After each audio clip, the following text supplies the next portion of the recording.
يعني ايه ده؟ هو الفول ده طلع عليا يابا ولا ايه؟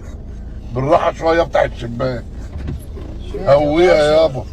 فيك يابا. هويها يابا، ده انت خنقتنا، ده انت جبت لي اكتئاب نفسي.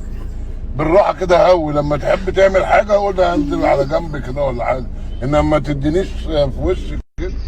احنا بناخد شهيق وزفير برضه، ما تصدمنيش.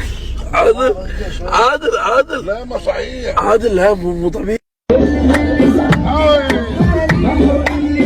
منور يا باشا، منور يا باشا.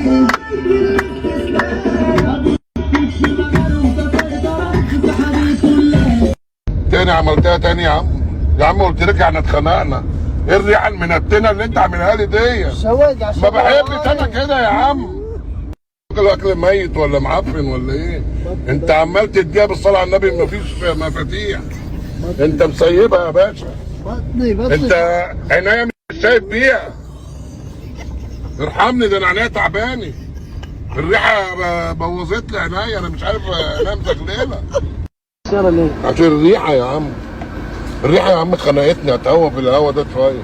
زين ننطر يعني شوي ننطر. ده ساعه ساعتين عقبال ما يتصرف حاله هو بقى. انما هيخنقني هيموتني.